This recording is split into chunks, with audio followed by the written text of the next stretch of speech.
Xilin Wu, le ministre conseiller des Affaires économiques et commerciales de l'ambassade de la République populaire de Chine en France, était l'invité de la CDE à l'occasion d'un ambassador's lunch organisé au Monte Carlo Bay. Un déjeuner qui a intéressé les entrepreneurs de la principauté avec près d'une centaine de personnes représentant 60 sociétés. Le diplomate a présenté les atouts économiques de Hong Kong. Comme vous le savez, le Hong Kong est toujours considéré comme un centre de finance. Voyez, maintenant, il y a beaucoup de sociétés chinoises qui sont cotées à pouce de Hong Kong pour le développement économique des entreprises, tout d'abord. Alors, et encore, il y a une grande partie des marchandises à exporter de la Chine vers le monde passe par Hong Kong, puisque Hong Kong est considéré toujours comme un centre de transport maritime. Au fond, Hong Kong et Monaco, on a, disons, 5 à 6 piliers de développement qui sont totalement identiques.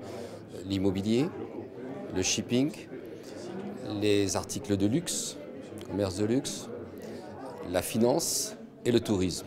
Je pense que Hong Kong est à une taille plus intéressante pour la principauté de Monaco, plus facile à pénétrer, qui nous permettra d'une ouverture ensuite sur la Chine dans un deuxième temps. Hong Kong est la plus grande et la plus peuplée des deux régions administratives de la République populaire de Chine, l'autre étant Macao.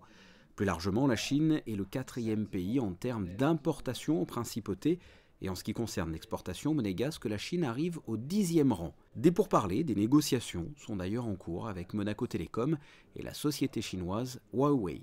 On est plus précisément en constante recherche et en ce moment particulièrement sur l'évolution de nos technologies sur le mobile, notamment parce qu'il y a l'arrivée de la 4G, notamment également parce que la progression de l'Internet mobile en principauté est exponentielle. Et donc pour ça, il faut considérablement revoir l'ensemble de nos technologies et être capable de suivre et de précéder les usages qui seront ceux des monégasques et des visiteurs à Monaco dans les 10 et 20 prochaines années. Donc aujourd'hui, on consulte un certain nombre de sociétés, notre partenaire actuel bien entendu qui s'appelle Alcatel-Lucent, mais également quelques grandes sociétés à travers le monde et notamment une entreprise en Chine très importante, un des leaders mondiaux aujourd'hui dans ce domaine qui s'appelle Huawei.